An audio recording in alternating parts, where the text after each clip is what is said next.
All right. Welcome, everybody, to my paint and chill stream. This is the lead up to Friday Night Tights that I am looking forward to tonight.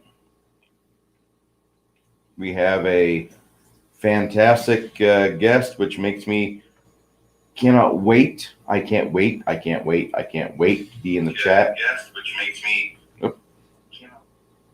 Anyway, I'm going to be in the chat for the FNT episode, but right now, I'm going to have a beer and enjoy this convalescence time I got. Last week at this time, I was just getting home out of the hospital. I had the COVID, and it sucked. It really sucked. I don't recommend anybody get the coof.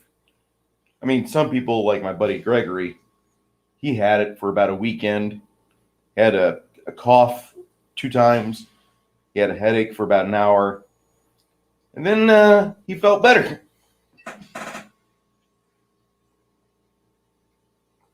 He felt better. So,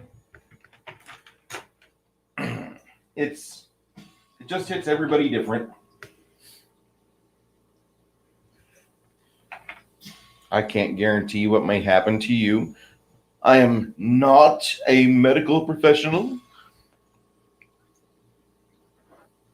I am a person who suffered the coof. I don't recommend you get it, like I said. And actually, I would really want to have some pretty strong thoughts about what happened the past couple of weeks. Back in June, Kentucky Governor. Hey, it's Amber. Amber, how you doing, sweetie? Kentucky Governor Rand Paul took to task Dr. Anthony Fauci. And for quite a period of time, he outlined that you can't lie to Congress while under oath. It's a crime. Then talked to him about the NIH and gain of function. Amber, I am doing so much better. I don't know if you can hear it or not, but my voice is stronger than it was on Sunday. Still get that occasional moment where I have to struggle. Let me grab a drink of water real quick. You know, that sort of thing. But I am doing so much better than I was last Friday, last Sunday, and the rest of this week. In fact, I just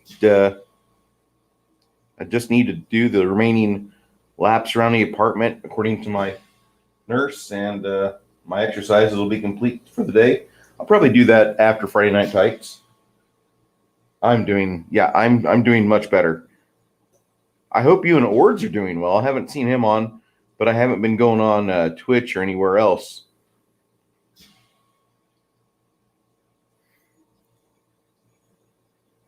Fauci defended himself against Rand Paul. Not quite so well. Used a lot of legalese and tried using the English language to duck and cover from any actual accountability. By the way, anybody with a brain either had one of two thoughts. Either, you go, Fauci. You outwit this guy. This guy's just a Republican hick from Kentucky. Hey, Wookie. And if you had that thought, that's okay. Not really proud of that thought, but that's you. I'm going to throw an invite in the chat for people that just want to come on board and talk. So anyway, Anthony Fauci kind of danced off. But then The Intercept, not exactly a right-wing publication, did a Freedom of Information request. I don't know, maybe one of their friends got COVID and died. Who knows? But came out earlier this week that Fauci lied his ass off to Congress You want to swing by and chat and talk with me for a bit? Come on in. So, I've been saying for over a year, Fauci smells. He just seems like a squirmy little bitch. And watching him on the stand with Rand Paul grilling him like a proper cop should. And Rand Paul, by the way, he's a medical doctor too. He's actually seen people in the 21st century, unlike Anthony Fauci. Fauci has not seen a patient in decades. In fact, I'm going to tell you, his AIDS research is a very funny. His AIDS research is one of the funniest dissertations where you can be wrong, but if you're Anthony Fauci, like a weatherman, you're keeping your job. And Fauci has kept his job for years. He's been that top spot, that top paid government worker. That son of a bitch. Anyway, back in the 80s, Fauci erroneously puts in his AIDS research that he feels that the gay men of America are going to infect the rest of America because of their cock smoking ability. And after they're done, they're going to be spewing the AIDS virus and bits of sperm everywhere. So it was funny as fuck to actually read this. And you can read it too. Just takes a Google search or a Bing search. But all you've got to do is just do that little search. And you can see that this guy has been wrong numerous times throughout his medical career. Unfortunately, he's a government worker, and he's about as hard to get out of office, out of his position, like a fucking vested teacher at a shithole public university. So, anyway, and by the way, I lived in the same block of a 300-person town in central Illinois for years as a home for the developmentally disabled. Now, if you are familiar with homes for the developmentally disabled, you know that these places are kind of like, you got to have some extra firewalls there. And you have a bunch of adults that don't quite function on the same level as you and me. But sexual activity, if it's unregulated, it goes way up off the charts. Every woman there's got to be on the pill. And sometimes they don't go hetero, they go a lot of homo. I lived in this town for over 30 years with these gays spewing the sperm bits out of their mouth, according to Anthony Fauci. And I didn't die. So I just got to say, I can attest Anthony Fauci's been wrong before. As a person who's suffering COVID right now, or actually I've finished suffering COVID, now I'm just dealing with the after effects. I have a oxygen tank plugged into the wall outlet right behind me. Hopefully that will be gone in 10 days. Praying for it. But I'm doing what I can to get better.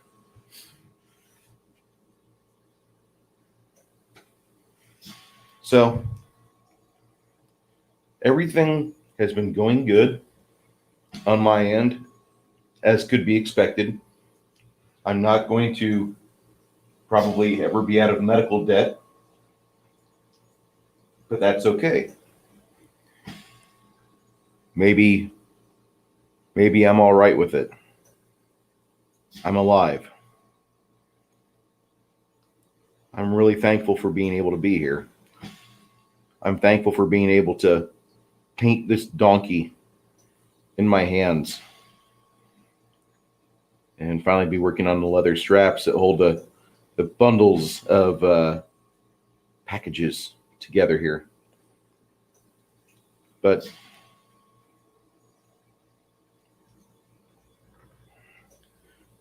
as much as I want to talk about Clown World, I can't go full bore Alex Jones Clown World. We're going to have Alex Jones later on today anyway. So I got to temper it with I'm kind of thankful to still be here. Happy to be alive. We're doing pretty good. Girlfriend just went back to work today. She had the coof for about 3 weeks. Not nearly as severe as I did. Amber, I was sitting in a hospital for the first 3 days on remdesivir, and one of the nurses is like, "Can we take him off remdesivir?" My health kind of improved a little bit. I wasn't really doing great at all. I was on about 50 liters of oxygen. They're getting ready to intubate me. They're getting ready to shove a tube down my throat. They thought I was done. So, I mean, that's just how it was. You know, a lot of people are like, well, I don't really believe COVID is real. Well, you know, the first time I heard it and I saw a video out of China, people falling down, I didn't really think that was real either. But probably about February of last year, when one of the guys I knew at Audie Murphy, he caught it because he was working at Lackland. They had a bunch of people get off a cruise ship and they shipped him in San Antonio. One of my buddies caught it and he had lived a full life. He always told me, he's like, I'm ready to go. I'm 61 years of age. I hate being old. He's a medical professional. And then he's treating people from Lackland, and then he dies because his body, he was one of those dudes that suffered a gas attack in 92, I think, 91 or 92, Desert Storm. So, and about 4 other guys I knew caught it, and 3 out of 4 of those guys died. Yeah, and the thing is that they're just preaching fear. COVID's real, okay? But the media has to sell you on its reality that it's going to kill us all. And I don't think it's going to kill us all. I think all of us are probably going to get it at one point or another. I think you're all going to get it. I think I might get it a couple times. I'm not trying to get it a couple times. I'm just saying that I know people that have gotten it 3 times so far in 18 months. And each time it's been lessened. The first time my friend Mackie's wife caught it, she about died. Yeah, they're pushing the fear narrative far too hard. And really, they're pushing the vaccine narrative too hard. The vaccine narrative is not something that you should be receiving from an elected official on national TV. You should be talking to your doctor about the vaccine. Is it right for me? Am I in good enough shape to handle it? Will it hurt me? Hey, LDG. And I'm not a professional. I'm not a medical professional. But I know better than to follow a potato, our elected president, 80 million votes, most popular president ever. I know better than to listen to Potato Joe Tato. I know better than to follow any advice he's going to give me. That guy can't even keep his story straight. He's off on 7 different conversations because he's having a dementia hit. And behind the scenes, you've got Mrs. Biden, and she's just like mixing up another serum. Quick, give this to him. Give this to him. The numbers are no worse than the regular flu season. The CDC will tell you that. Yes, they will. A simple search on the CDC website will amend a lot of the fear that's coming out of the mainstream media right now. My uncle has had it 3 times. The third time was the worst. He just got released from the hospital. Whew. Man, I'm glad to hear that he's out, and I'm glad to hear that he's well or on the mend like me. The only thing that really COVID fucked up with me is the fact that I haven't cut my hair yet. I've got like little fuzz coming out of the sides of my head. Didn't realize the level of pattern balding that I've got. But it is what it is. Cheers, everybody. It's Friday.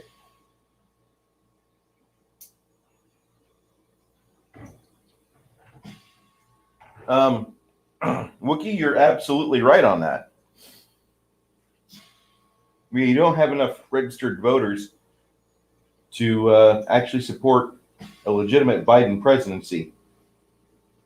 And with the recent audits in the 6 states of question, hail brightest day.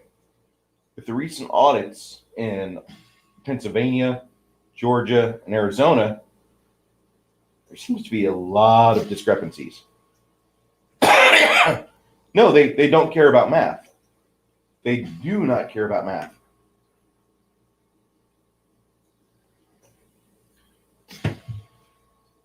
So it's a real interesting situation that we're living through here in America. It's scary as hell that we're allowing the clown world to take over so much. I'm going to tell everybody to get an overabundance of this, whatever your preferred sidearm of choice is, because you need it. You need more of this. If you don't have a lot of these, you should get a lot of those. Okay?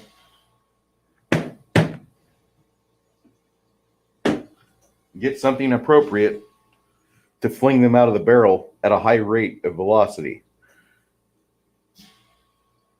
Because you don't want to be in a position to where somebody's at your front door saying, we're going to put you in a truck and then a boxcar. And I'm not saying that's going to happen here in America, but it looks like it could happen in Australia.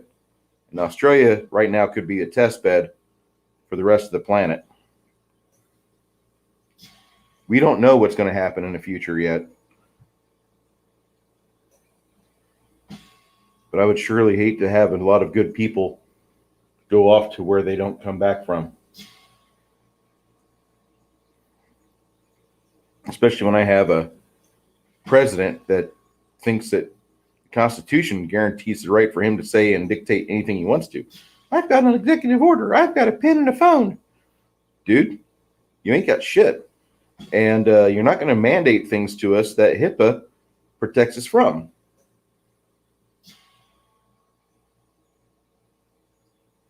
Wookiee supremacy? I don't like keeping ammunition past 2.5 years. I really don't. I mean, I don't know whenever you pressed all that. I'm thinking that you're probably pretty good on your storage.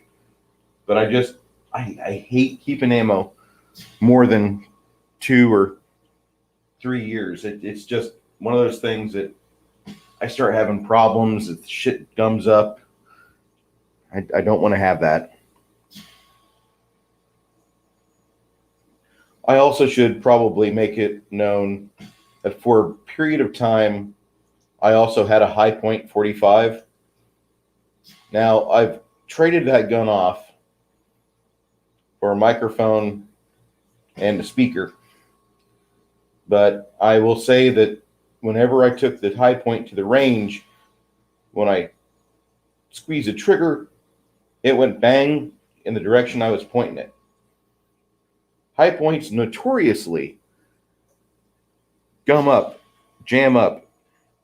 I think it's because the people using it are typically criminals that don't do maintenance on their equipment, low-tier criminals.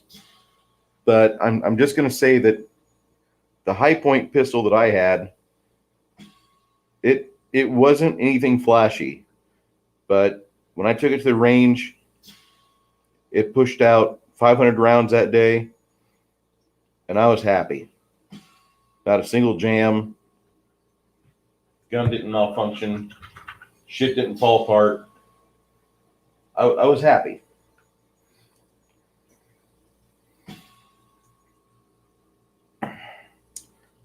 Now, back in 2013, a friend of mine and I, we went to the range with 5-year-old ammunition, and we had problems all day. I don't know if he left that ammunition underneath the rain gutter or what. That was just the worst day I've ever had at a range. They eventually sold us some better ammunition.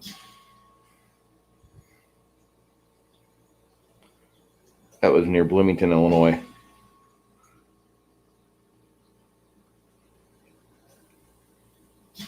So how's everybody in the chat doing right now? I know I'm waiting for FNT tonight. I'm sure a lot of you are too. I don't want to hear about gay frogs. I'm kind of hoping that happens tonight. I'm really hoping big time, bigly, that Alex Jones, they just pull his cord and talk to him about, like, what do you think about this globalist plan for every American to be vaccinated? And they just sit back and let him go. Let the Alex top spin around for an hour or two. I want to see what happens. Hey, Dadman Walking 55, how you doing, sir? Doing pretty good these days, he says.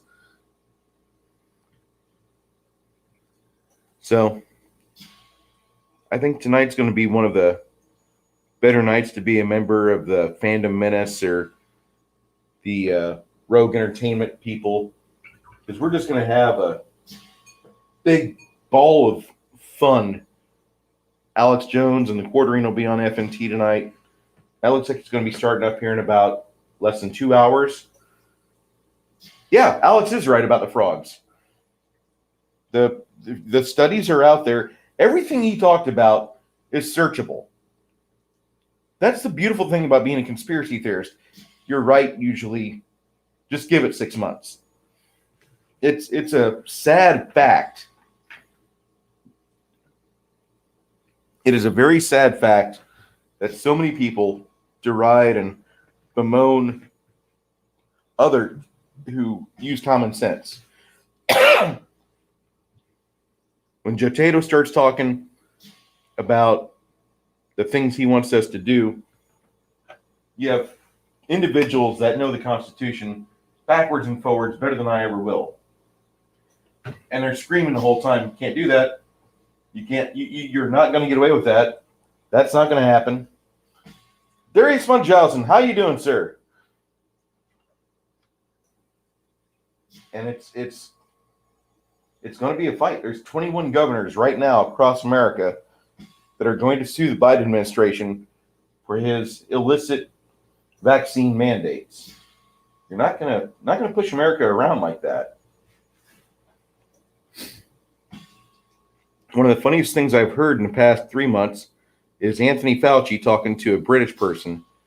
Fauci says, it's really kind of hard because we want to have the safest society, but these Americans, they don't listen.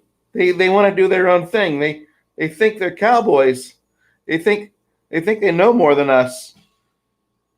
Well, we kind of want to live free. Your freedom, we understand you want to live free, but you guys, you have to mask up. You have to just help us with 15 days to flatten the curve, and we'll get back to normal here in a bit. We just got to get over this. We got to protect our most valuable, our most vulnerable people.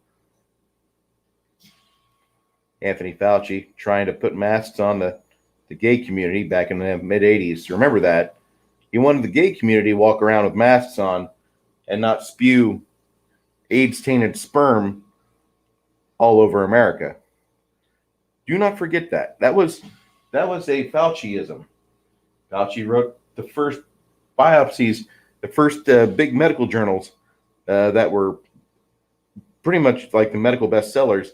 were written by Anthony Fauci, and he was trying to tell people the gays are going to cause AIDS to spread across America, and it's going to be because of the oral exhaling from these guys. Once they get done smoking a cock, they're going to go out there, they're going to be breathing all over your kids in the ice cream stands and the McDonald's, and everybody's going to get AIDS. Don't forget that. Do not forget that.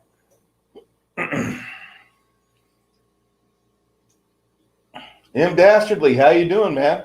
I choose dangerous freedom over safe slavery. Absolutely. I'd rather die free than be enslaved. Yes. I believe it was in Mead the other day that somebody speculated it's going to be the pop culture Jones and not the conspiracy theory Jones. Damn it. That just took some wind out of my sails. I mean, I could hear Alex Jones talk about the prequels. I have a high ground. Ah! I could see that. I could see that, Parrot Head. I would embrace that. I would love that. Although I would actually rather they should have dragged Alex Jones to fucking Nevada. I know Brightest Days over there in the chat going, oh my God, that would have been so cool. Yes, it would have.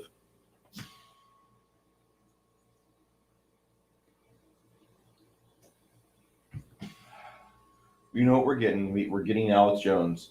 No matter what, I'm just going to be happy he's on Gary's stream. He's able to talk to Jeremy and our other friends. We've got Comics Division is going to be fucking just beside himself, grinning ear to ear. So everything on my end has been healthy so far. Like I said, Wednesday, if you talked to me Wednesday, you knew that my nurse had told me that I'm doubling up on all my exercises to continue to build my lungs up and get myself ready for prime time again. You can hear my voice has got a little bit of weakness in it, but for the most part, I'm able to talk, not clear my throat every 40 seconds. There was a stream I did a month ago where I had the start of COVID and I was coughing up miserably throughout the entire thing. I sounded like I was broken. I'm trying to tell people, don't get the jab if you're pregnant. There's been 431 or 426 spontaneous abortions from women getting the jab. That's a searchable fact. I'm not a medical professional, but it's been documented a lot. So if your wife is pregnant, hold off on getting the jab for a while. I'm not trying to tell you not to get the jab. I'm not telling you to abstain from the Fauci ouchie, but while you got a living, breathing human being in your stomach, just hold off for a minute. So now they're redoing KOTOR. It looks like they've got a completely woke woman. And I mean completely woke. And she's bitching already that if you don't like Rey, you're not a fan of Star Wars. You're supposed to like Rey, apparently, if you like Star Wars. See, most of us differentiate Disney Wars and Star Wars. Star Wars is pre-2015 or 2012, whenever the sale happened. Whenever the white slavers came to George Lucas. And the EU is our guiding light of how a good set of stories can be manufactured into a long narrative.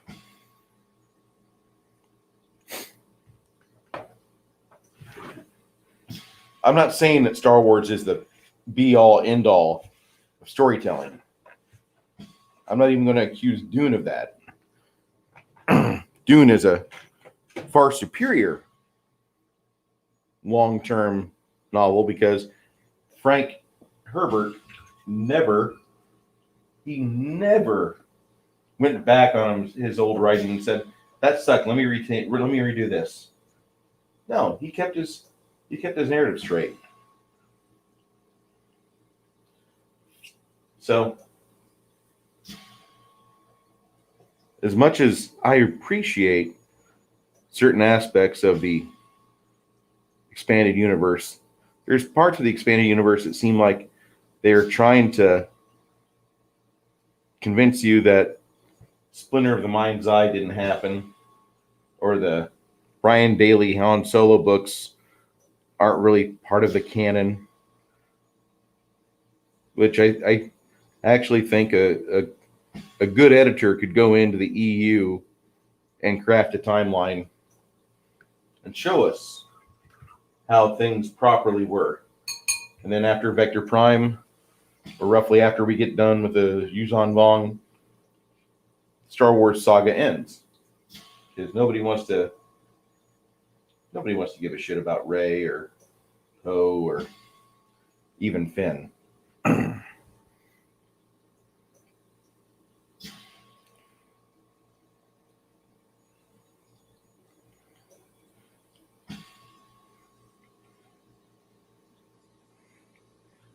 Just look at it this way, guys.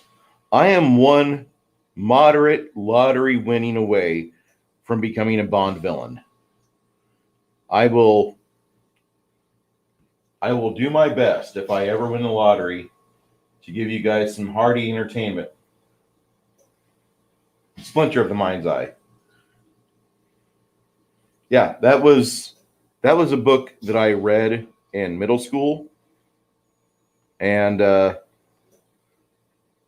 tell you what, that was probably the start of puberty for me. Because there's a couple passages in there where Luke's thinking about Leia. And Splinter of the Mind's Eye was written before Empire came out. I think it was Alan Dean Foster that wrote it, wasn't he? Anyway, there's a couple passages in there where Luke's thinking about Leia. And, I mean, you got to admit, he's farm boy, hasn't hung out with a lot of chicks. The chicks he's hung out with are like his sister. But here's this new girl, Leia. She's fine. Get some AZ in here. She's fine.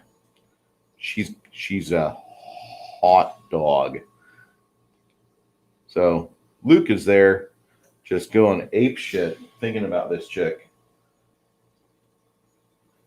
And as a middle schooler, well, awkward boners happen.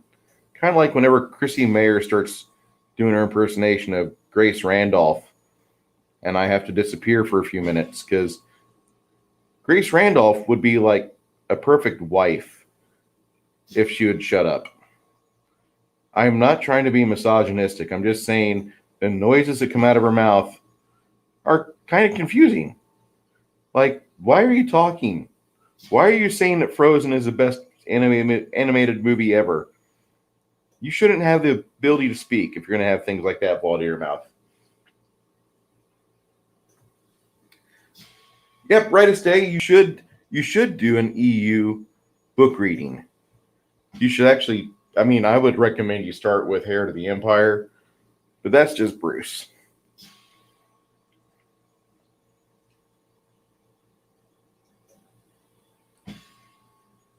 So, anyway, Chrissy Mayer does a wonderful Grace Randolph impersonation on FNT a few weeks back, and I'm like going, man, she's hotter than I thought. I don't know. I consider Grace Randolph moderately attractive, super attractive, actually, if you're looking at it from a childbearing stance. But, yeah, anyway. My girlfriend hears this, and she's going to be like, who the fuck is Grace Randolph? She's not actually going to talk like that. The last Star Wars book I really enjoyed was Shadow Warrior. It follows Darth Maul in the events directly before Episode 1. I could see where that'd be a lot of fun to read. Darth Maul was like everybody's favorite bad guy. He beat out Boba Fett at the old game store I used to go to.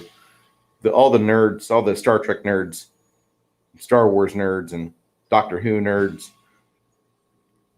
Episode 1 comes out, and they're all buying double-bladed lightsabers from KB Toy and Hobby.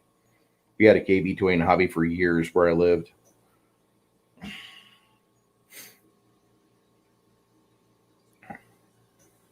The last book I read was Sunsworn.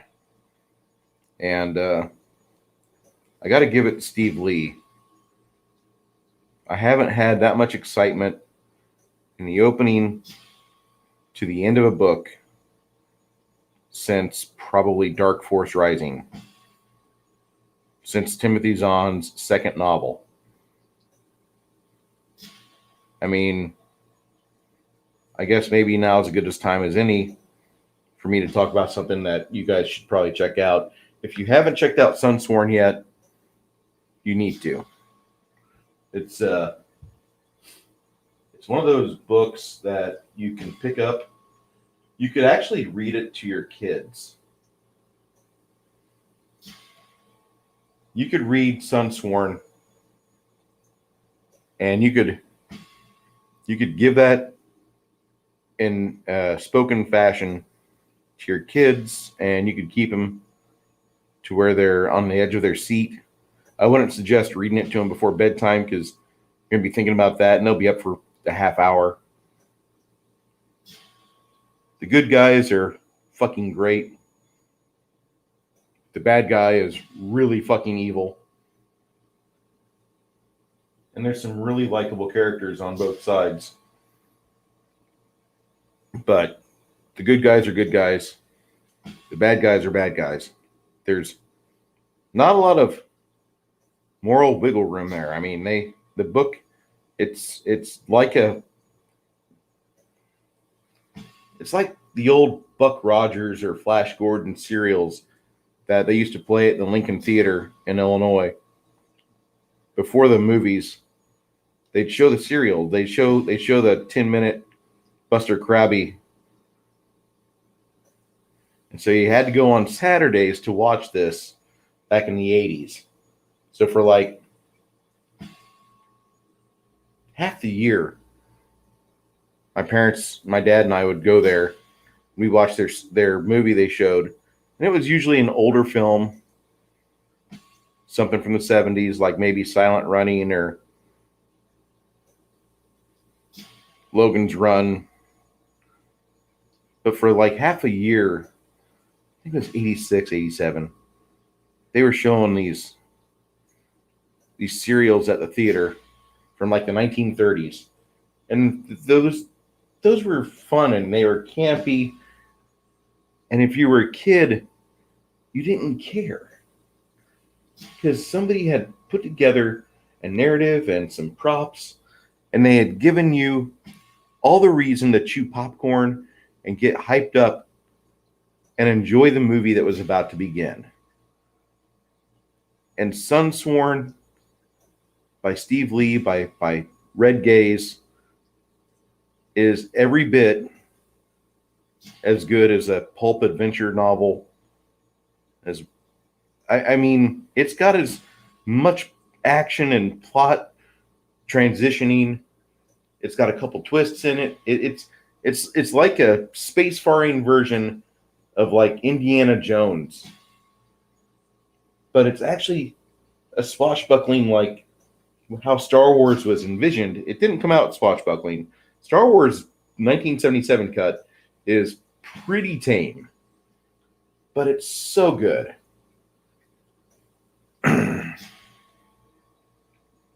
I'm waiting on Postal Service to get my sequel, Sunsworn, over here, because the sequel to it is Edge of Annihilation, I believe. That's the comic.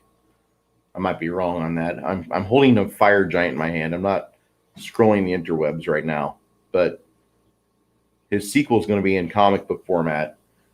And if you guys haven't bought that, he's got packages available. Yeah, Wookie, he knocked it out of the park. LDG says the last book I read was Cat in the Hat, unfortunately. Dude, If your kids like Cat in the Hat, that's awesome. And more than likely, they're going to be readers when they get older.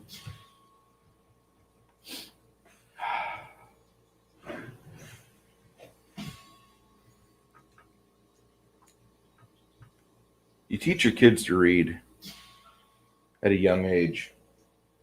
You teach them that books are fun. You teach them that it's okay to be quiet and go in the back of the bedroom and you can start reading your book. Nobody's going to bother you. You tell them that. You give them this behavior that is healthy, and let them just use your imagination and turn the pages. Kids are going to impress you in a few years. They're going to say things to you, be on the honor roll, or they'll be doing some artwork. Oh, what you doing there? You realize you got a miniature Picasso in your hands. And try to foster that. Now, maybe your kid won't get that artistic. Maybe he'll be about as good as I was with art. I wasn't that good in art. I'm not even that great of a painter. I just do this because it's a lot of fun and I've got a lot of figures to finish. But you get kids that get creative and they surprise you. Creative surprise people all the time. Our friends in the YouTube community are some of the most inventive people I know. We got guys like Orange Hat Reviews. We got Rookie Critic. You have all these guys that have these dreams of putting together the great American novel, like Storyman Jack. If you haven't subscribed to Storyman Jack yet, check him out. The book I backed this year is the White Cat Comics Witch Hunter. They say it'll be done by Christmas, says Wiki Supremacy. Yeah. I've backed a few books this year. I'm waiting on Drive to get here. I think it's waiting on me at the post office. Having an oxygen tank means I have to go and figure out a way to bribe the girlfriend. Hey, can you go to the post office for me? I know. I should go do it myself.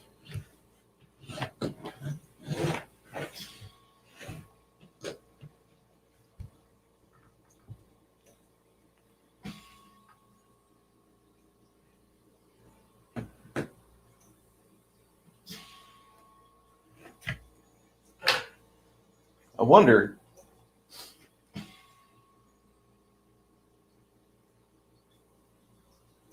Israel right now is vaccinating everybody voluntarily. Of course, they're going in voluntarily for the vaccines, but they're having an epidemic of COVID, and their hospitals are getting kind of ramshackle and run down because they don't have enough time to clean up and go from one patient to the next.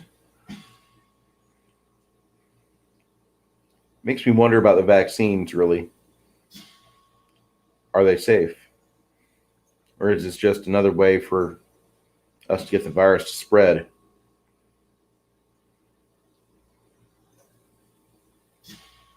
I'm not a medical professional.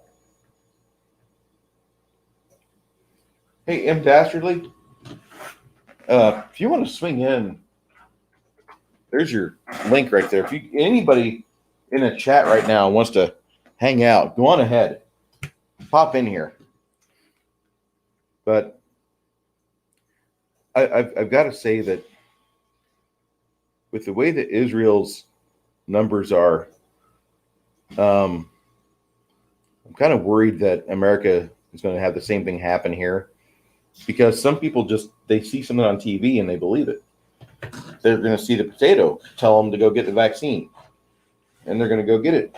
And are they going to get sick? Are they going to be well?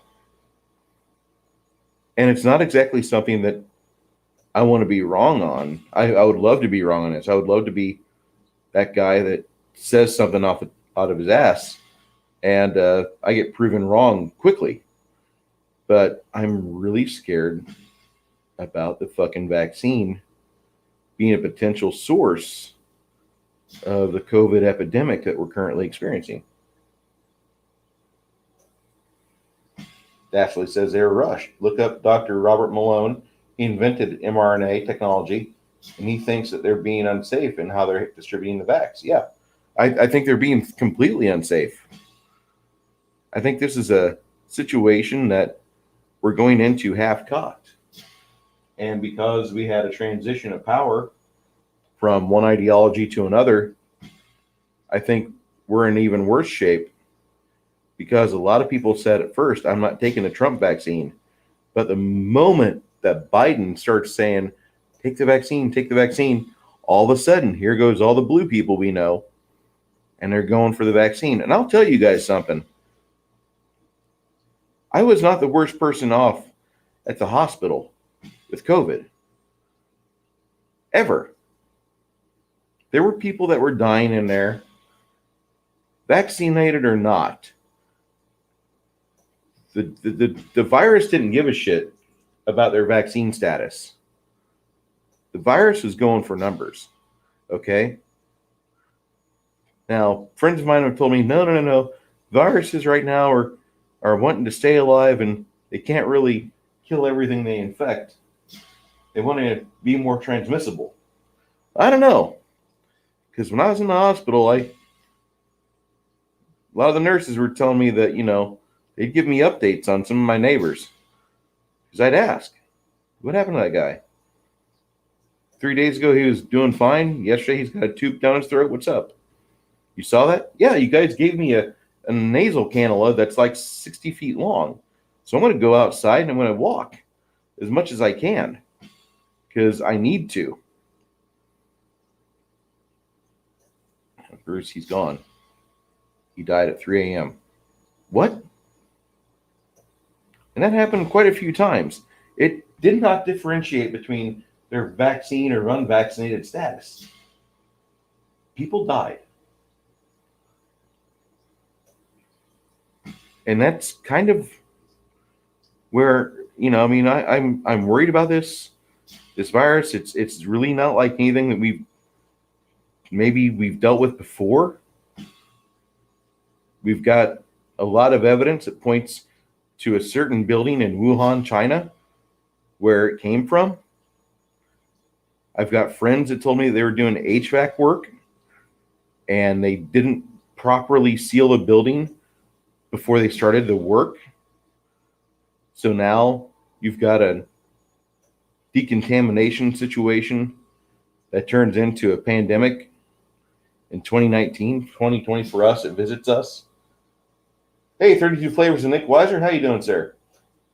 And I'll extend the same offer to you as I have everybody. There's a link in the chat.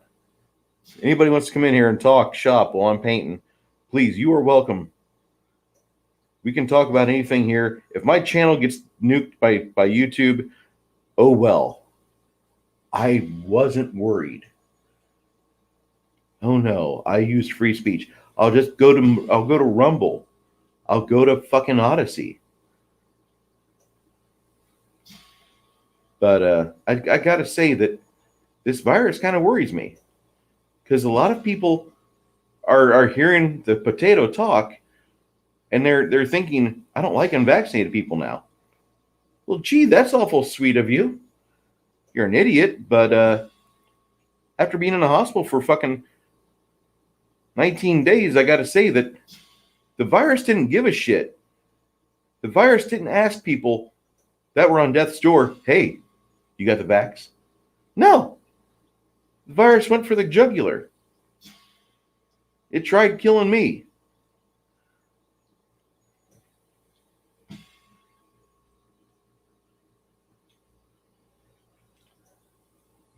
And until you get sick, you're not better off to hide in your house with 30 fucking masks on your face.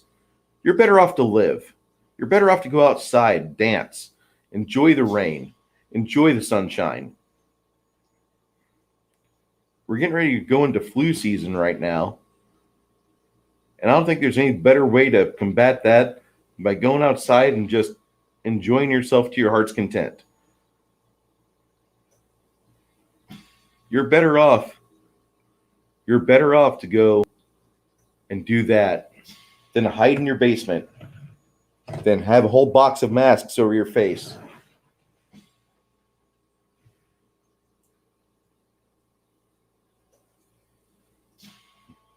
"32 flavors." Nick Weiser says, "If I wasn't on the road, I would so join." Dastardly. "Hell yeah, Bruce. We can start a channel on Rumble. Fuck YouTube." Yes. Yes. YouTube put an age restriction on one of my videos today because there was nothing they could strike me on. This happens on a regular basis now. Wookie, when we get to the point where people are afraid of the things we say, they try to muzzle us. They're not muzzling us because they don't want to hear us. They're muzzling us because they don't want others to hear us. They're muzzling us because they are scared. They're on a position not of strength, but of weakness. They can't argue.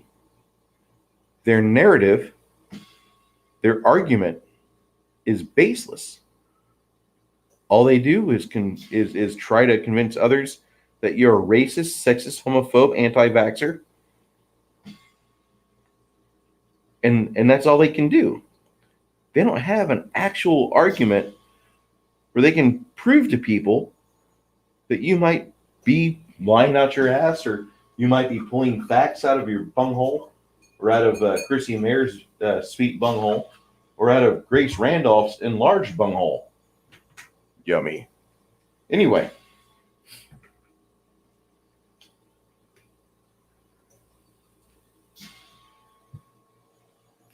I'm just saying that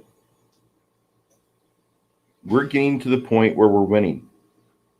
I know that sounds weird because a lot of us are getting struck. Ords doesn't have a YouTube channel anymore, but Ords is doing great on Twitch. I don't go on Twitch, but I just know what I hear and I know what I can see from whenever I casually go to his site. Twitch wants me to never say anything bad about another creator. So if I ever get a Twitch account, I get banned. Bruce, we heard you say something bad about Matt Jarbo. Oh, the boulder? Your account's been declined.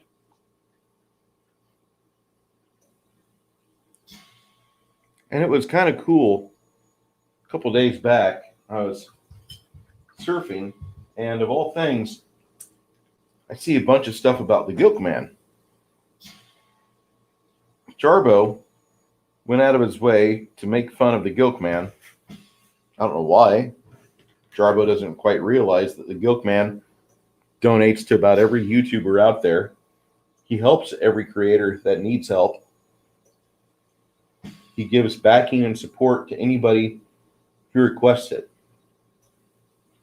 Thomas Gilkey is probably the nicest guy I have yet to meet. I would love to stream with him one of these days. I would love to hang out with him sooner than later. And some schlup from some dark corner of YouTube. Matt Jarbo used to have influence. He used to have like actual numbers. And I don't know what happened, but at some point he kind of got off the rails, got out of pocket. He started trying to attack other YouTubers. And watching Jarbo fall from grace, you can look at the social blade for him. It's kind of like watching one of those neighborhoods that's great, it's great, it's great, and all of a sudden Olive Garden closes and everything kind of goes downhill. They get a food truck that's not so reputable, and there's like cockroaches all over the block. Matt Jarbo's part of YouTube is a lot like that. The Gilk Man might not look like much.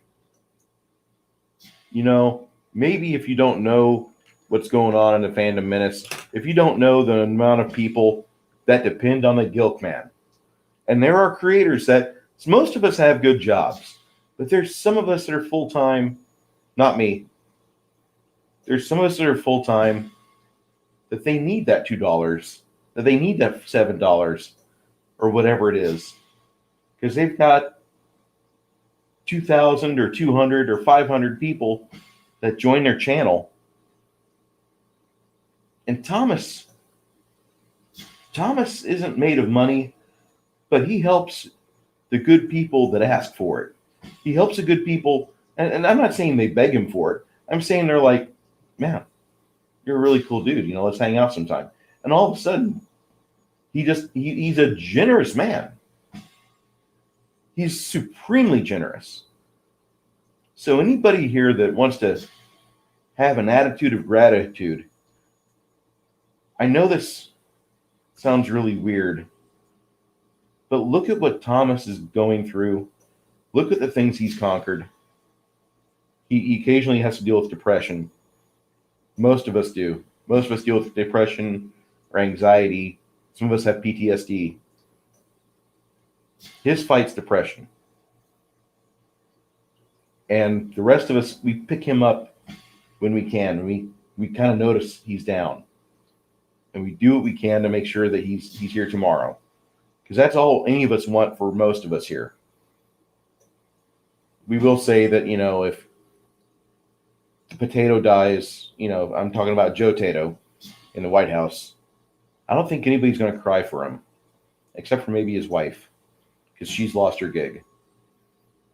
But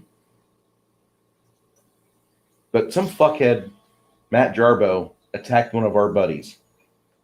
And Twitter and our end of social media, the rough end, the place where critics dare not go to, the place where you're going to see maybe Jeremy Johns once over monthly. Oh, they're talking about Cinderella movie? I'll stay away from that. You see the Fandom Menace at work, and most everybody else is giving us a berth. Not that we're rampaging fucking berserkers, slaughtering every fucking enemy we can, but for the fact that we fucking call it as we see it. And there's a lot of people that don't even want to deal with that. They don't even want to have to acknowledge the truth. The Star Wars Episode 7 was a piece of shit. The Star Wars Episode 8 was garbage.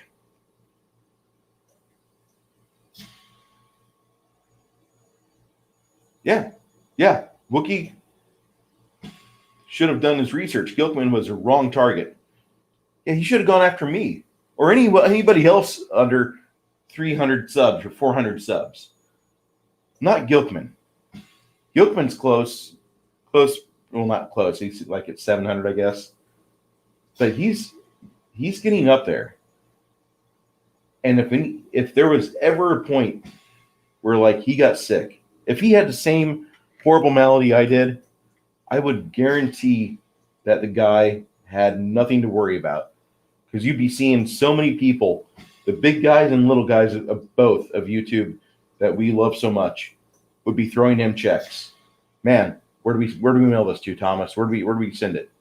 You're going to be out of work for 6 weeks? You're good, man. We love you. We need you back.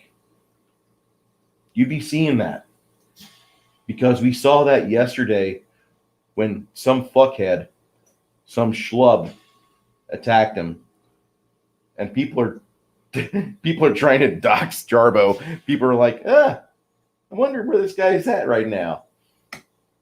I wouldn't want to be Jarbo. I'm going to just say that right now. I think physically, I think he's almost in danger. Because he's going to have a situation where somebody will just kind of casually like, hey, aren't you the fuckhead on Twitter that made fun of one of our guys? And Jarbo's just going to slink off. He's going to try to get away. It's going to be like a Comic-Con moment.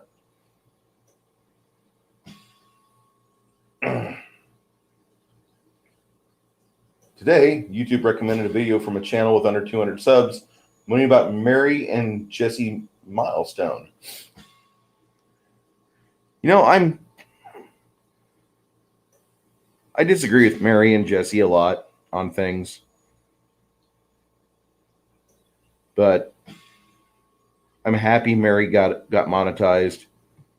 Jesse getting monetized was far before I got involved with Phantom Menace, and she deserves every fucking dollar she makes off of it, because there's a lot of things that she points out that I didn't know about.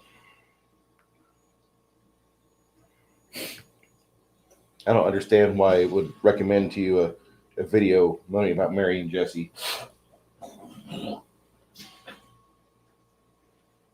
Parrothead says Snowdub has an open invitation to Jarbo to come on his show and debate him. Snowdub will eat his fucking crackers.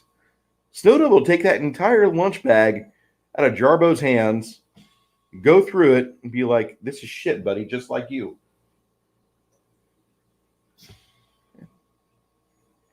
Then the fact that Jarbo looks like he couldn't defend himself from a rabid chihuahua. People have been very comfortable with being disrespectful and not getting punched in the face for it. Yeah, Mike Tyson's right.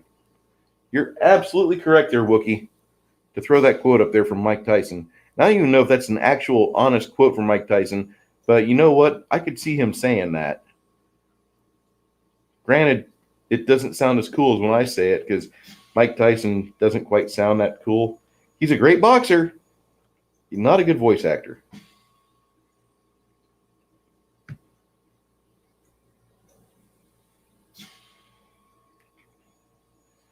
But that was our entertainment, I think, seeing Jarbo get chased off the property.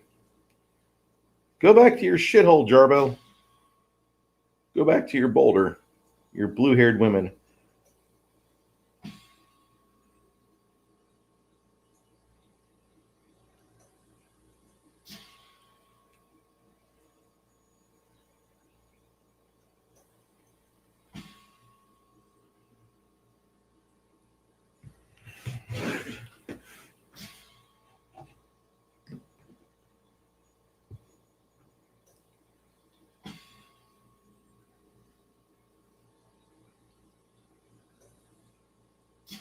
So,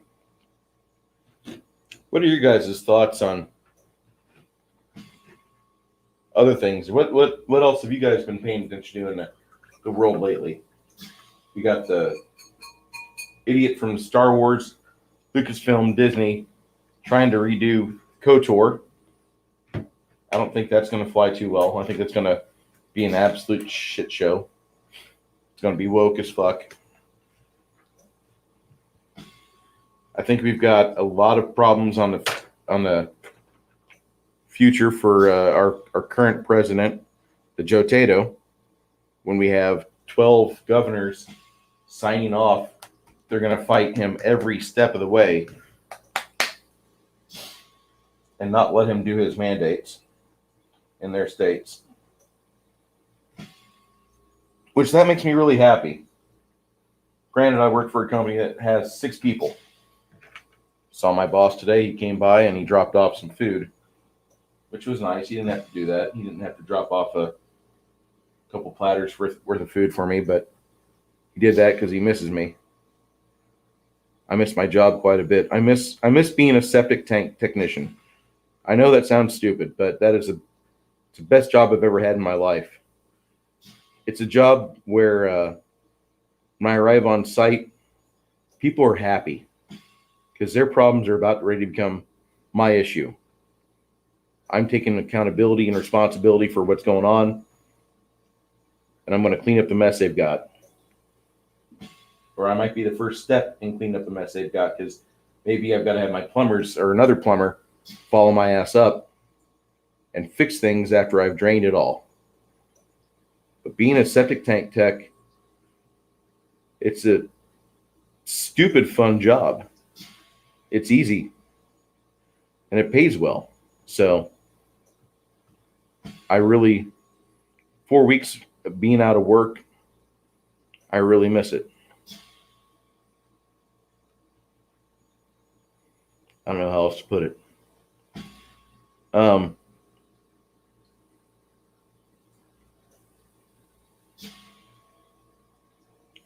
aside from vaccine mandates and the illicit orders from the Jotato, a couple things, I don't really have a whole lot to talk about. I wish I had more. I've got 6 people in the chat right now. I really appreciate you guys for stopping by my channel. I didn't know I'd be this popular to where I could have a handful of people just come and watch me slop paint. That to me is crazy. But whatever I must be saying, you guys are either agreeing with or you're screaming at me, I'm wrong. One of the two.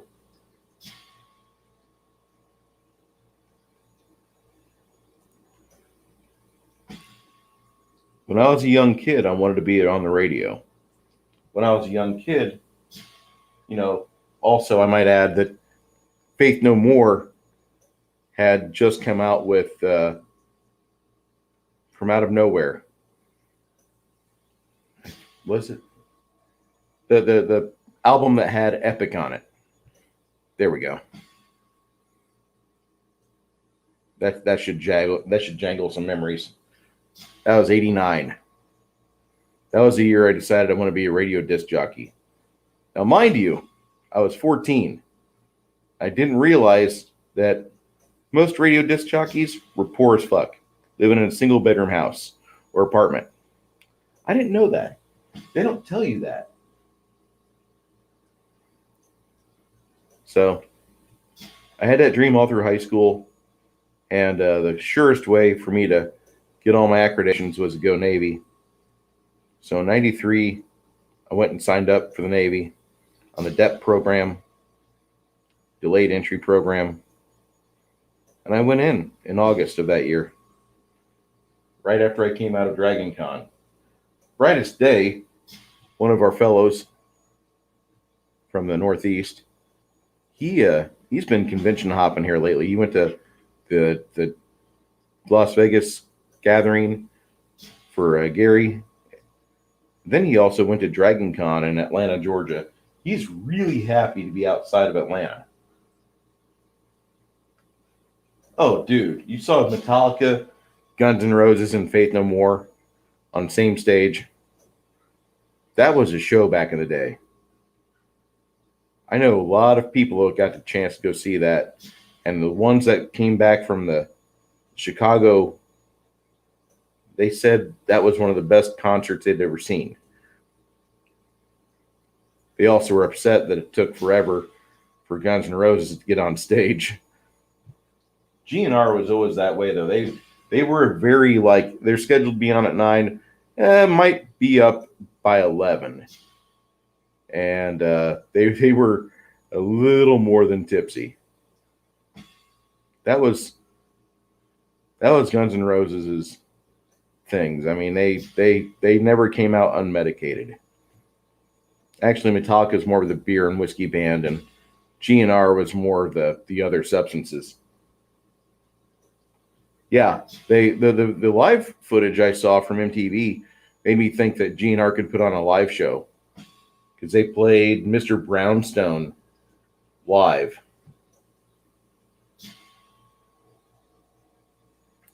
And it's really weird that I can remember all this. That was in 91. Right after that, was that the Use Your Illusion? That was the same. Yep, Use Your Illusion and Metallica Black Album were both out that year. Took me a second to figure that out, guys. Sorry.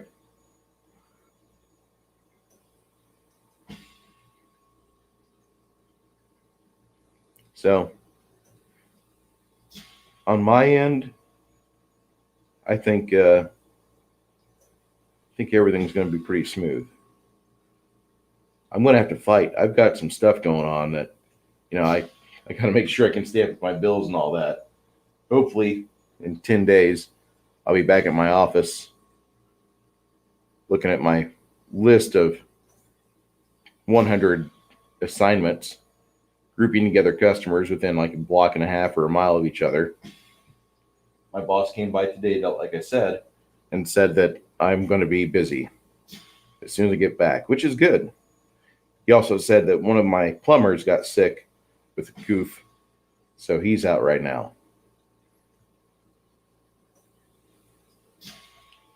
GNR was great. Buckethead was there.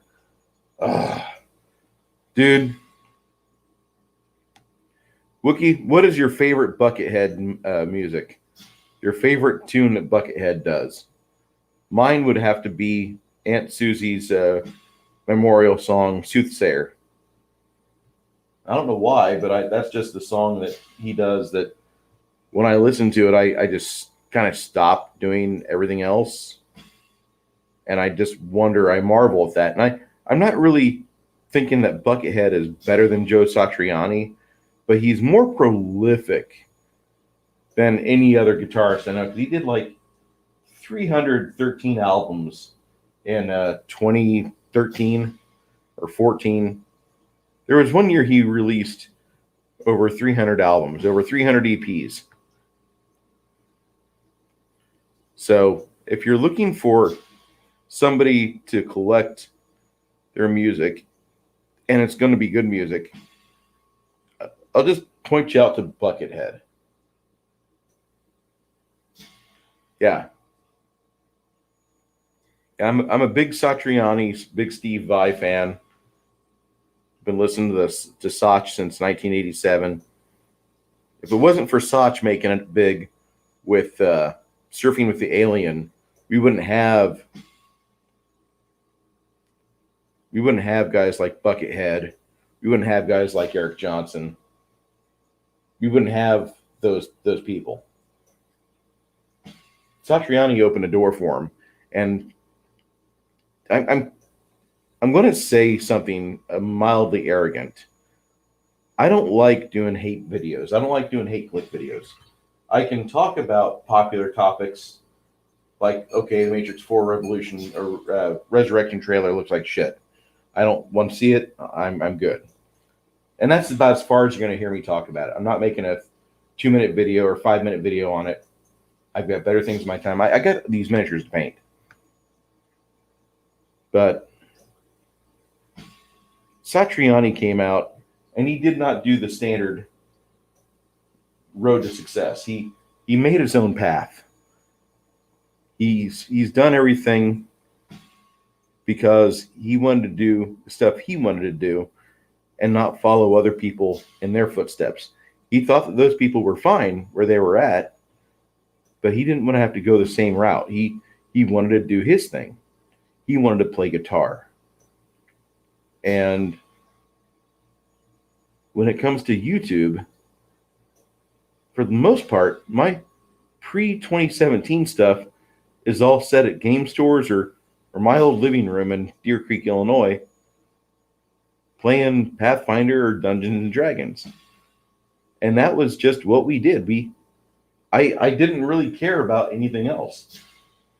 In fact, I didn't even have a good internet connection for a lot of years, so I'd have to upload to the library. So I admire guys like Satriani because he does not need to do the same thing as everybody else. Now, the big YouTubers, all of them do the hate click videos. All of them will do a reaction to Matrix 4, and they're all going to do a reaction to the next big movie that probably sucks bad, or they'll talk shit about Cinderella on Amazon, whatever. I don't want to talk about that stuff. It doesn't interest me. Why do I want to spend my slice of 24 hours a day doing that? I don't even want to thank somebody for, man, hey, I appreciate you for watching that, so I don't have to. Now, there is one guy out of the entire Phantom Menace. Ooh, Wookiee Supremacy says something. I've got an epic Buckethead playlist on my channel. All right, Wookiee, you're gonna get a shout out here. I'm gonna put your channel in the chat because we need more.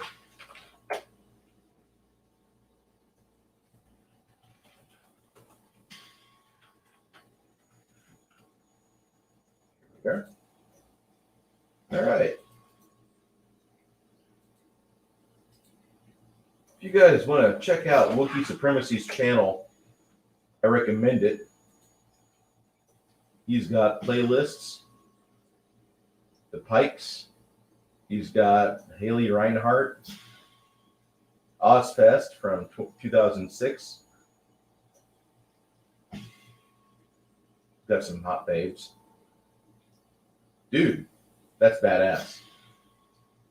And he's got a playlist of Linda Carter as Wonder Woman. Hubba hubba.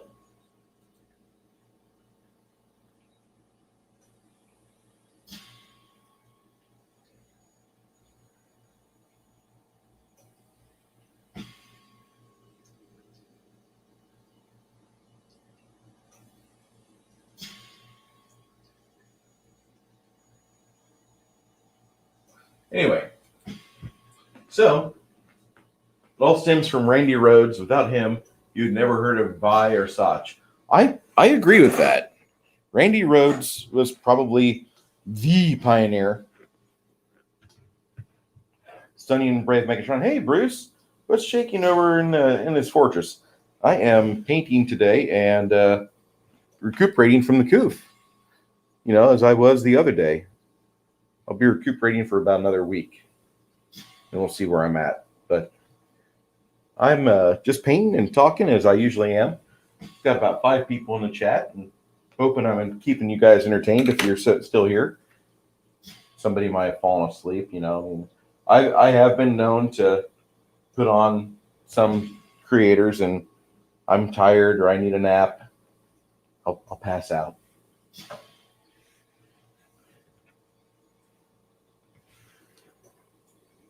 The first thing I did when I got home, Quake, the 1996 shooter from Carmack and Romero, just got an update. It was just brought up to where you could make it run at 1080p or 4K or whatever you need it to, it's going to run at.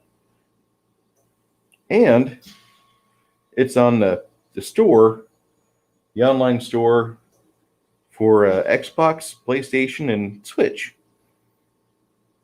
And it's crossplay. So guys, we're going to be playing Quake here in the near future. Right now I'm going through the single player game. The single player game with no hiccups at 1080p. I'm loving it. It's still my absolute favorite game. It's the first game I bought on Steam. I don't know if you guys have Steam accounts or not, but Steam is like my favorite thing ever because when I first got my PC in 12, my new laptop, my virus machine as I call it now, I got this virus machine and suddenly get a hold of all the games that I'd sold in the 90s. So I got Painkiller. I got a hold of a copy of Quake at first, and Serious Sam 1, 2, then 3. I went hog wild. That was me, though. I mean, that was what I did between 2012 and 2019 because I was working in the oil field and I could afford whatever the fuck I wanted. If I wanted to go see a friend of mine, I stayed away on my days off. I just tell him I'm on my way and I'll see you. And that was it. That was exactly what I did. And there were so many times that it's exactly how it would happen. I'd go on my days off, make my way over to Arkansas or Oklahoma or somewhere else. I mean, I didn't see all my friends, mind you. I wanted to. But the oil field was really good at giving me enough money to where I had enough money to be comfortable and stupid. When I say stupid, I mean I didn't save a dime. Which is why I bought all these figures. The reason why I spent three weeks in the hospital isn't really because of COVID. COVID put me there. COVID got in me, and I've got silica sand in my lungs causing silicosis. That's going to be what I fight as I get older. If you guys know about silicosis, you understand. That beer did not go down the right hole.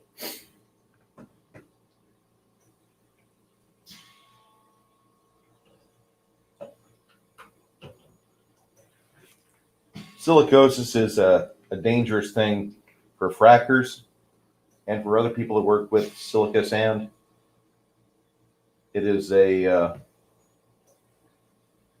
bad condition to get, and a lot of face masks and respirators don't properly seal, or if they're not properly maintained, they won't seal. So that's why I will probably be fighting that in my elder years, or what might count for my elder years, because I won't have elder years like you. I won't live into my 80s.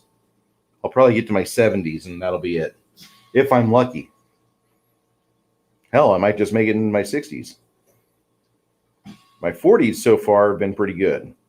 This year, not including this year, but I'll just say that it was rough getting out of the hospital. I would recommend it. Is it anything like mesothelioma? Yes, because both of them will put you down without a whole lot of fight. You will not be able to fight.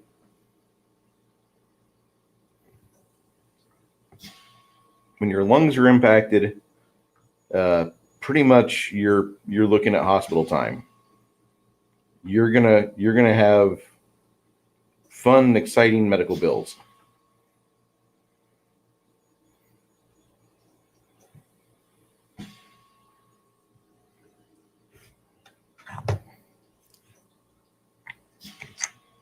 With that said, I'm going to be all right. Until then, it's not going to be fun. It's not going to be easy, but it's going to be worth it. A couple days ago, the Matrix trailer came out. I watched it a couple times, and got some people that are making videos about it already. And again, like what I was going to say, I mean, I don't want to operate on hate clicks. I want to talk about things I want to. That movie doesn't really interest me. And I wish I could say something nicer. But The Matrix Part 4 doesn't look like something that I'm going to spend money and time on. I think they're primarily doing it because they saw Keanu Reeves was having an amazing set of years for John Wick. John Wick was really, really good. John Wick 2 and 3 came out. He's still making money with them. People are saying, when's 4 coming out? When's 4 coming out? And so you got one of the Wachowskis, one of them is not involved with it. One of them put it on her Twitter, I am not involved with Matrix Part 4. Do not ask. So apparently there's something going on between the sisters.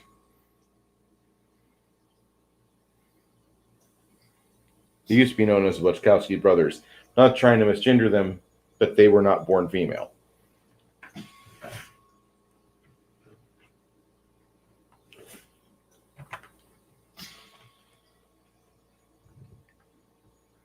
I always find it weird whenever you say things like that and people get upset. No, they weren't born female. They were credited on the first Matrix movie as Wachowski brothers. That's exactly what it says at the end of the movie. So there are people that get upset about that. They can be upset about that. It's not going to change my opinion. I would not get a sex change. If somebody else wants to, they can. I think it's a bad idea.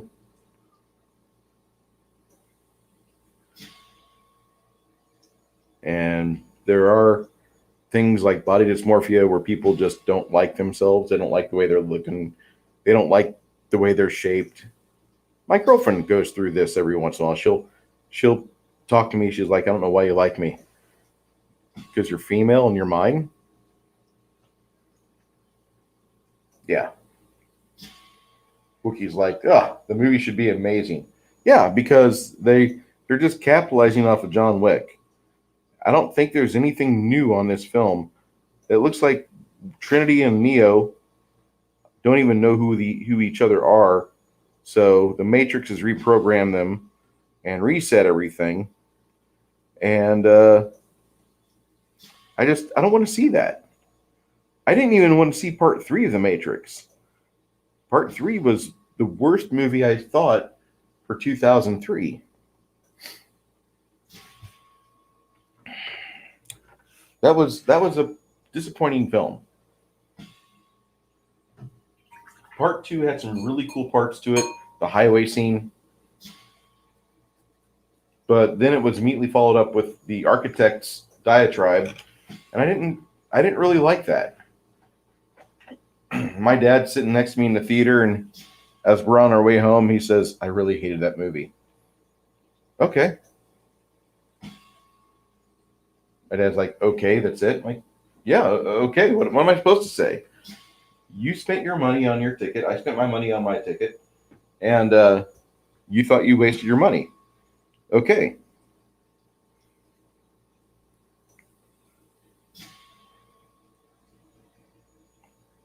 We went to go see the midnight release of The Matrix Reloaded and X-Men Part 2 in 2001. We also went to go see the opening night release of Fellowship of the Rings, and that's like one of 3 times I saw that movie in theaters.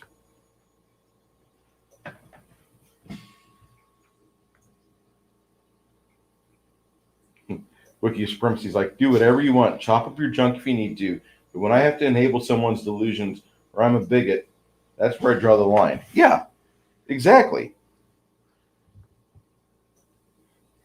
The Wachowskis to me are the movie version of Janelle Jacquet's, which if you know Janelle Jacquet's, Janelle started off as Paul Jacquet's, and Paul was involved with Quake 1, I think, for just a couple things because Sandy Peterson dragged him along into it.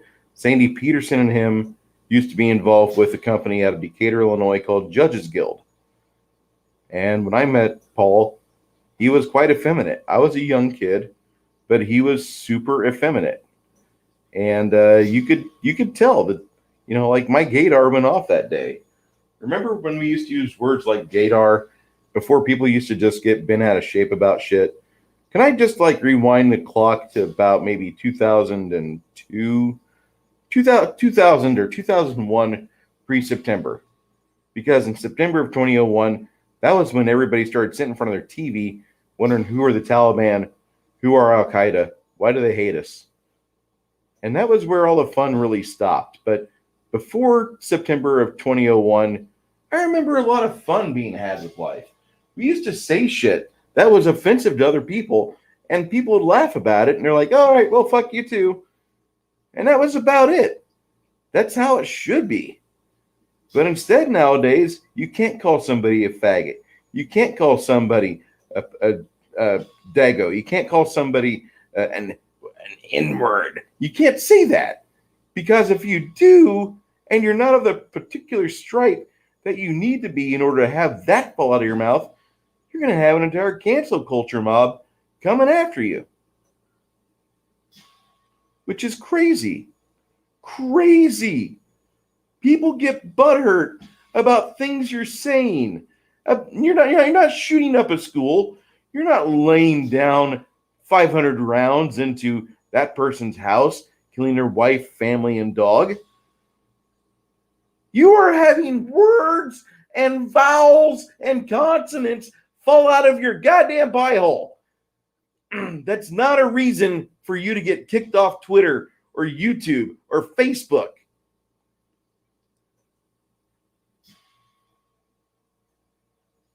Our terms of service. Fuck you. Aunt Susan, please go fuck yourself. Get yourself a nice big box wine and a couple of crates of fucking D-cell batteries and go fuck yourself.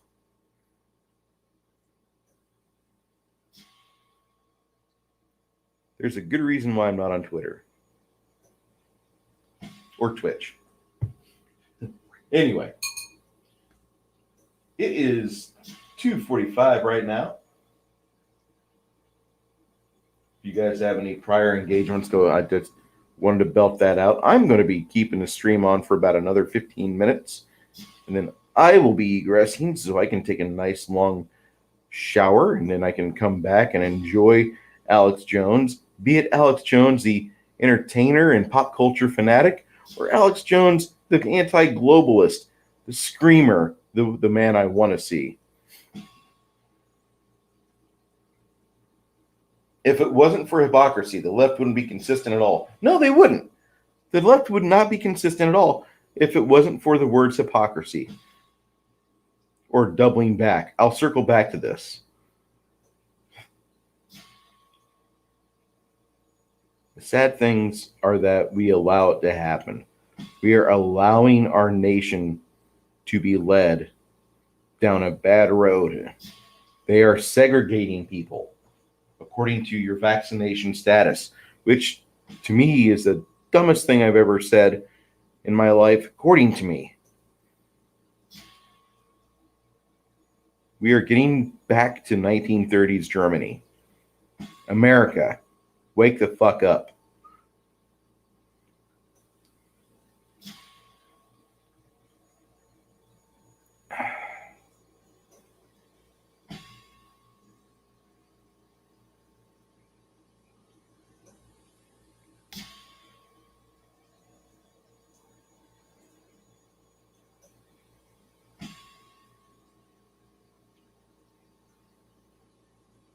Yeah, Keanu Reeves,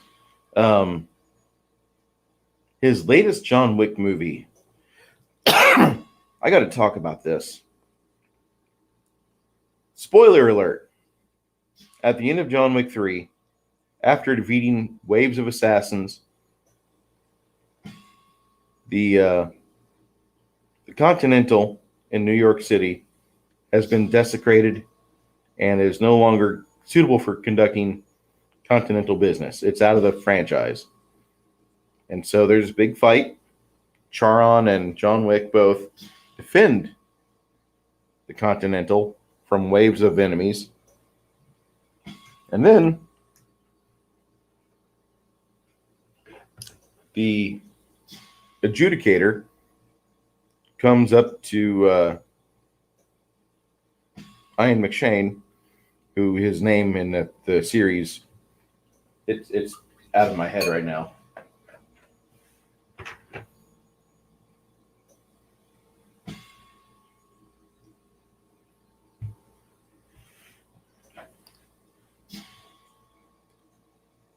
At the end of it, after John Wick has helped out the Continental, he was granted the ability to get his life back after he sacrificed his left ring finger, and he wanted to be able to remember his wife. So they took his finger and they cauterized it, Al. And they said, for us, if you're going to be back in our good graces, then you're going to kill off Ian McShane, who his name, like I said, eclipses me. And so he goes back to New York. They meet up at the Continental. And instead of following through with the contract that he said he'd take care of Ian McShane, he helps out Ian McShane. And Ian McShane stabs him in the back. He shoots him a couple times, and John Wick tumbles off the roof. And then later you find out that he's with the Bowery King, played by Lawrence Fishburne. Lawrence Fishburne tells him, we're going to prepare for war. Which parabellum, if you want to have peace, you have to prepare for war. It's a good Latin saying. John Wick 4 should be coming out in the next couple of years, and it should be John Wick going against the society that he's with, so he could be his own man. If you guys haven't seen part 3 of John Wick, I would rate it 7 out of 10. I would rate that movie an easy 7 out of 10 because it's not perfect by any means. There's some real big problems I have with it. The other problems I have with that movie is the fight scene between the two guys from the Raid movie. And at one point, both of those guys just kind of give up. And they're like, listen, you beat our ass. We're going to lay down. And they literally do that. One of them looks like he just kind of passes out fake.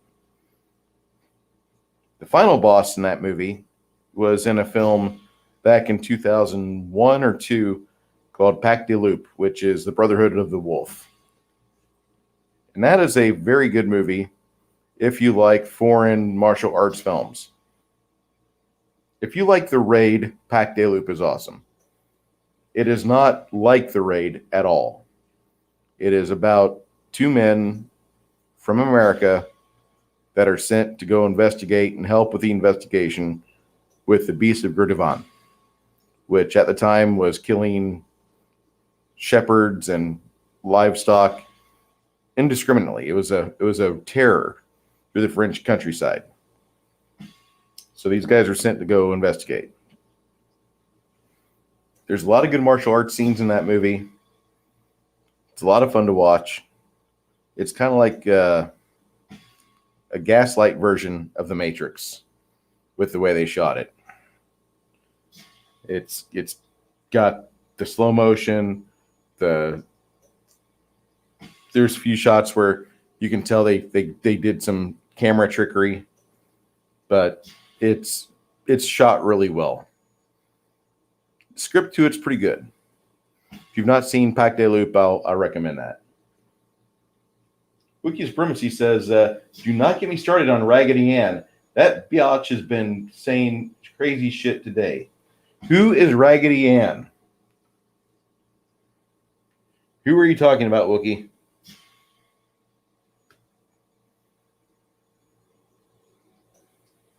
I'm kind of curious now. Anyway. All right. It's almost 3 o'clock. I need to not put this up for a bit, but I need to go shower. Because I really don't want to go into the evening with the same clothes on I had yesterday. I know that sounds disgusting, but whenever you're doing nothing but painting figures all day or playing, Pisaki? God, I didn't realize you called her Raggedy Ann. That makes a lot of sense now. Yeah, Saki's a strange one. She's just a weird bird. That's the nicest thing I'll say about her. She is a very weird bird. She doesn't seem to have a lot of smart things fall out of her mouth, and she looks even worse whenever she says something and then they wrap up their meeting and she just runs out. It's one thing with Dementia Joe whenever he does that, because I expect him to do that. He's 70, he can't formulate a response. But when I got a 35 or 40-year-old Saki there, and she just, like everybody else in the administration, runs away when a question starts, that's a problem.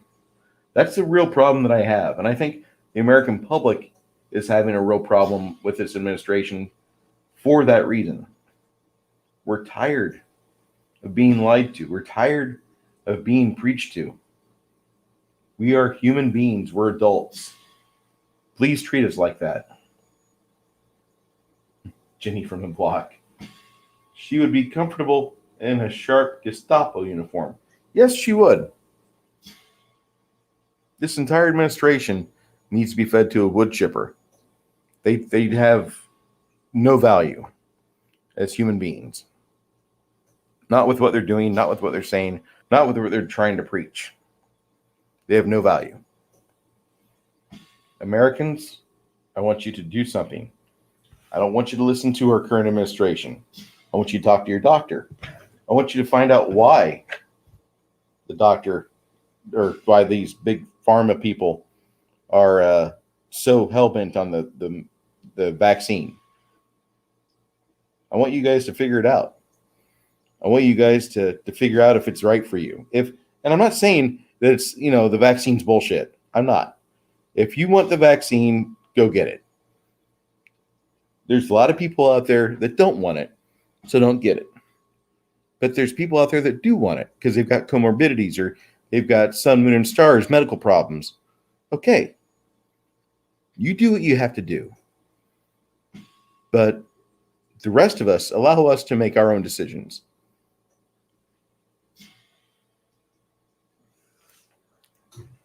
Anyway, guys, I want you to have a great day. Here in about a half hour, check out Friday Night Tights. It should be starting at 3:30 p.m. Central Standard Time. I will be in a chat over there. I had a blast today, and I will talk to you all later.